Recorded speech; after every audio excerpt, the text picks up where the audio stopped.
Hello everyone. तो आज हम इकोनॉमिक्स वाले प्रायोरिटी वाले टॉपिक्स देखने वाले हैं, जो कि मैंने 10 साल के जो PYQs होते हैं उससे एनालिसिस करके इंपॉर्टेंट टॉपिक्स यहाँ पे निकालें। इसका मतलब ये नहीं है कि इकोनॉमिक्स के अदर टॉपिक इंपॉर्टेंट नहीं, जो भी न्यूज़ में है, जो भी करंट अफेयर्स में है, तो उसको आप अच्छे से कर लेना। वो जो कंसेप्ट है ना, उसको क्लियर कर लेना, ताकि आपको आसानी होगी क्वेश्चन सॉल्व करते टाइम पे। तो पहले तो मैं कल के लिए माफ़ी चाहती हूँ। कल जो मैंने वीडियो अपलोड किया था उसमें वॉइस ही नहीं था, काफ़ी इम्पोर्टेंट चीज़ें मैंने उसमें बताई थी। हालांकि कोई बात नहीं, वो दोबारा फिर से रिकॉर्ड करना वो टाइम कंज्यूमिंग है, इसलिए मैंने फिर से रिकॉर्ड नहीं किया। बस आप उसके टॉपिक्स ले लेना, उसी के अकॉर्डिंग आपके एनवायरनमेंट के लिए प्रिपेयर करना। और जो कल मैंने इंपॉर्टेंट चीज़ें बताई थी वो आज मैं बता दूँगी। ज़्यादा टाइम नहीं लूँगी, बहुत कंसाइज वे में बताऊँगी। एक तो चीज़ मैंने ये बताई थी कि आपको 2 आवर्स में पेपर सॉल्विंग टेक्निक को मैनेज करना सीखना है। ये जो अब 55 डेज़ ले लो, आज से लगभग 50 डेज़ ही मान लो, लगभग हमारे पास कितने हैं, 50 डेज़ ही है ऐसे मान लो। और जो इस 50 डेज़ में आपको 2 आवर्स में जो GS का हमारा पेपर है उसको कैसे हमें सॉल्व करना है। जो टेक्निक्स होती हैं, लोग कुछ फर्स्ट राउंड करते हैं, उसमें जो जो उनको पहले इजी लगते हैं वो सॉल्व करते हैं, फिर दूसरे राउंड में वो ये करते हैं जिनको उनको 50-50 में कंफ्यूज हो रहा था उसको सॉल्व करते हैं। मोस्टली टॉपर्स की यही टेक्निक होती है। और थर्ड राउंड में वो ऐसे, अगर उनको लगता है कि उनके कट ऑफ्स के अकॉर्डिंग उनके अटेम्प्ट नहीं हुए हैं, तो उस टाइम पे उनको जो जो टेक्निक्स, जो भी उन्होंने एलिमिनेशन, जो भी उनका नॉलेज है, जो भी गेस वर्क है, उसके अकॉर्डिंग वो वहाँ पे सॉल्व करते हैं क्वेश्चंस। लेकिन आपके अगर क्वेश्चंस अटेम्प्ट हो रहे हैं 70 और 80 के बीच में, तो प्लीज़ आप रिस्क मत लेना, ठीक है। आपकी एक्यूरेसी अच्छी होगी तो रिस्क नहीं लेना है। लेकिन मैं ये इस 50 डेज़ में ये करने के लिए बोल रही हूँ आपको कि ये 2 आवर्स का जो मैनेजमेंट है इसको आप सीखो, आपके ब्रेन को वैसे बनाओ आप, क्या आपको 2 आवर्स में 100 क्वेश्चन सॉल्व करने हैं, वो भी 3 राउंड्स में। क्योंकि फर्स्ट राउंड में हमारा दिमाग इतना नहीं चलता है जितना सेकंड राउंड में चलता है। सेकंड राउंड में आपका दिमाग बहुत अच्छे से चलता है, तो इसीलिए आपके 50-50 वाले क्वेश्चन आप इसी में रखने ला। और ये आपको प्रैक्टिस करना है। कुछ लोगों का क्या सॉरी कुछ लोगों का नहीं, बल्कि मैं अपना खुद का बताती हूँ। मेरा 1 से लेके मतलब फर्स्ट राउंड में ही मेरा 1 आवर खत्म हो जाता, 1 से ज्यादा आवर्स खत्म मतलब मिनट्स खत्म हो जाते, 1 आवर समथिंग मिनट्स खत्म हो जाते थे। सेकंड राउंड के लिए मेरे पास बहुत कम टाइम बचता था, और थर्ड की तो बात ही मत पूछो, होता ही नहीं था थर्ड राउंड। तो इसीलिए ये टाइम मैनेजमेंट बहुत इंपॉर्टेंट है। दूसरी बात, आपको ये वीडियो थोड़ी लंबी लगती है तो 1.5 की स्पीड से भी आप देखा करो, आपको समझ में आ जाएगा, ठीक है। ज्यादा टाइम नहीं वेस्ट करना है। बस मेरा ये वीडियो बनाने का मतलब यही है कि आप इस टेक्निक को सीखे। ये जो टेक्निक है सॉल्व करने की, कोई मंत्र नहीं है, ये बस एक टेक्निक है, ये प्रैक्टिस है जो कि आपको इस 50 डेज में करना है। अगर ये करोगे ना तो आपके जो एग्जाम में, एक्चुअल एग्जाम में 2 आवर्स है ना, वो बहुत ही प्रोडक्टिव रहेंगे। और बिल्कुल पैनिक नहीं होना है, आपको अटेम्प्ट करना है तो आपका माइंडसेट ऐसे बनाओ कि आपको करना है, कुछ भी हो जाए आपको प्रीलिम्स निकालनी ही है। खुद को ऐसे डेली बताया करो, चाहे आपका सिलेबस कितना भी रहा होगा, कुछ भी रहा होगा, जो भी प्रॉब्लम्स होगी, ठीक है, लेकिन आप अटेम्प्ट करने वाले हैं तो आपका माइंडसेट इस तरह से होना चाहिए कि मैं इस बार प्रीलिम्स क्लियर करूंगा, और कुछ भी हो जाए मैं करूंगा या करूंगी, ठीक है। बस यही कल मैंने बताया था। और दूसरी बात ये है, जो ये मैं प्रायोरिटी वाले टॉपिक्स इसीलिए बता रही हूँ क्योंकि अगर किसी का रहा है ना, किसी ने कुछ भी पढ़ा नहीं है, तो उनके लिए ये है कि ये टॉपिक्स बिल्कुल आप रट के जाइए। जो अभी इकोनॉमिक्स वाले हैं, मैंने आपको शुरू से बताया है कि जब भी मैंने टेस्ट सीरीज के भी प्लान में शेयर कर रही थी आपके साथ, तभी भी मैंने कोर सब्जेक्ट की बात की थी, ठीक है। कोर सब्जेक्ट क्या होते हैं? कोर सब्जेक्ट में आते हैं हमारा पॉलिटी। इसीलिए कोर इसलिए बोलती हूँ मैं क्योंकि यहाँ से 10 क्वेश्चन तो फिक्स ही है, ठीक है। इससे भी ज्यादा क्वेश्चन आते हैं लेकिन 10 तो एटलीस्ट फिक्स है। तो यहाँ से मान लीजिए एनवायरमेंट है और ज्योग्राफी प्लस ज्योग्राफी, तो यहाँ से भी आपके 10 क्वेश्चन फिक्स ही है, फिक्स आने हैं यहाँ से 10 क्वेश्चन, बल्कि आजकल तो ज्यादा आ रहे हैं, लेकिन मैं बता रही हूँ आपको। और जो आपकी दूसरा इकोनॉमिक्स वाला जो है, यहाँ से भी 10 क्वेश्चन फिक्स आते हैं आपके। तो मान लीजिए 30 क्वेश्चन यहाँ से आ रहे हैं, मतलब 60 मार्क्स जो है आपके यहीं से आ रहे हैं। तो आपको अगर कट ऑफ क्लियर करना है तो ऑर्डर कितने 30 या 40 मार्क्स ऑर्डर, मतलब कितने क्वेश्चंस 20 क्वेश्चन और चीजों से, मतलब कहाँ से, एक तो एंशियंट हिस्ट्री, मिडाइवल और मॉडर्न, यहाँ से लगभग आपको 10 क्वेश्चंस मिलेंगे। तो ये आपको अच्छे से करना है। और साइंस और टेक और करंट अफेयर से मिलकर लगभग 25 क्वेश्चंस मान लीजिए। तो यहाँ से आपके 10 भी क्वेश्चन सही हो जाते तो आपका कट ऑफ क्लियर हो जाता है। तो इसीलिए मैं इनको कोर सब्जेक्ट बोलती हूँ कि यहाँ से क्वेश्चन आने ही आने हैं। तो यहाँ पे गलती बिल्कुल नहीं करनी है। और 10 इयर्स मतलब 2014 से लेके 2024 तक जो मैंने पीवाईक्यू एनालिसिस किया है उसके अकॉर्डिंग ये थीम्स है, ये प्रायोरिटी वाले थीम्स है। आपके जो 50 डेज है ना, इसमें मोस्ट मतलब टॉप प्रायोरिटी के ऊपर प्रायोरिटी में आपके ये टॉपिक्स होने चाहिए। कौन से? RBI and function and monetary policy. तो यहाँ से 34 क्वेश्चंस निकल के आए लास्ट 10 इयर्स में, सबसे ज्यादा इकोनॉमिक्स में। फिर दूसरा जो टॉपिक है यहाँ पे इकोनॉमिक ग्रोथ एंड डेवलपमेंट। तो यहाँ पे जीडीपी, इनकम, अनएम्प्लॉयमेंट, ये जो चीजें हैं, बेसिक चीजें हैं, ये सोशल पॉलिटिकल इश्यूज हैं जो इकोनॉमिक्स से रिलेटेड। यहाँ से 32 क्वेश्चंस निकल के आए हैं। और जो ये थर्ड है फिजिकल पॉलिसी और बजट, 29 क्वेश्चंस यहाँ से निकल के आए। तो आपको फिजिकल पॉलिसी और मॉनेटरी पॉलिसी में डिफरेंस पता होना चाहिए।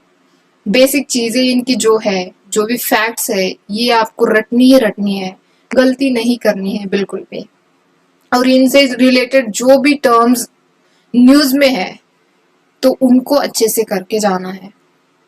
यहाँ पे फोर्थ अगर देख रहे हो बैंकिंग एंड फाइनेंस, यहाँ से 24 क्वेश्चंस निकल के आए हैं। आपको बैंकिंग सिस्टम पता होना चाहिए। उसमें नॉन फाइनेंशियल बैंकिंग जो है एनबीएफसी, तो वो तो काफी, उसके ऊपर यूपीएससी ने मल्टीपल टाइम्स क्वेश्चन पूछा है।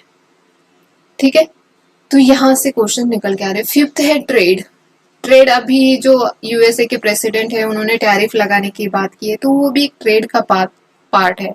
तो आपको ट्रेड से यहाँ से 20 क्वेश्चन दिखेंगे लास्ट 10 इयर्स में। तो ट्रेड आपके लिए इम्पोर्टेंट बन जाता है। तो आपको ट्रेड से रिलेटेड जो भी चीजें हैं उनको अच्छे से करना है। यहाँ पे 6 अगर थीम देखोगे, फाइनेंस एंड कैपिटल मार्केट। आपको लगता नहीं कैपिटल मार्केट से कितना यूपीएससी ने क्वेश्चन पूछा है? कैपिटल मार्केट, मनी मार्केट, ठीक है। तो यहाँ से क्वेश्चन निकल के आए 16। तो आपको इनको अच्छे से करना है।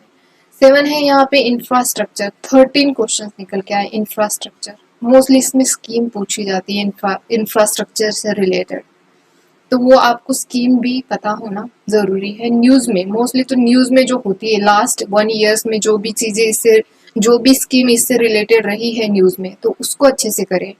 टैक्सेशन, इसकी सिस्टम आपको पता होना चाहिए। जीएसटी पता होना चाहिए। जीएसटी में सीजीएसटी, एसजीएसटी है, तो उनका फिर रेशियो, वोटिंग रेशियो और जीएसटी काउंसिल है, वो आपको अच्छे से डिटेल में पता होना चाहिए। ठीक है। और 9 है यहाँ पे national income accounting exchange rate.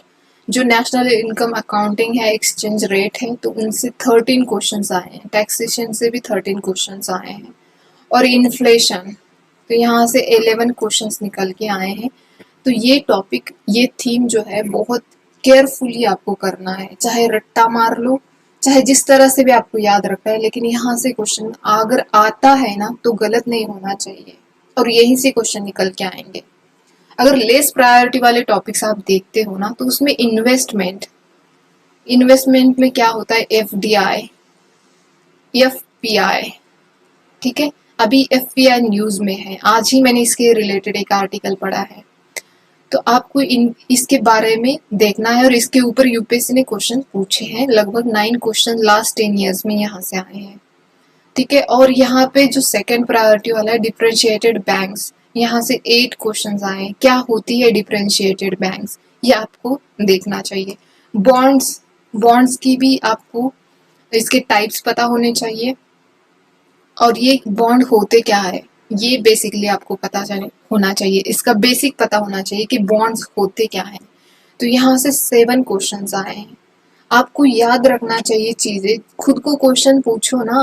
अगर बैंकिंग सिस्टम है तो कैसे चलता है बैंकिंग सिस्टम, अगर ट्रेड होते हैं तो ट्रेड कैसे होते हैं, कैसे हम इंपोर्ट एक्सपोर्ट करते हैं, वो पैसा कहाँ जाता है, कैसे उसका डिस्ट्रीब्यूशन होता है, और कौन मतलब ट्रेड कैसे करते हैं, हमारे स्टेट के बीच में भी ट्रेड होता है, इंटर कंट्री के बीच में ट्रेड होता है, तो वो कैसे होता है।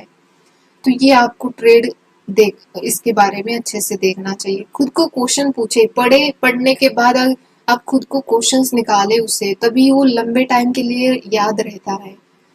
देखो, प्यार करना ही चाहिए यूपीएससी से। यूपीएससी के जो सब्जेक्ट हैं उनसे भी आपको प्यार होना ही चाहिए। अगर प्यार प्यार का मतलब होता है इमोशनल इन्वॉल्वमेंट होता है।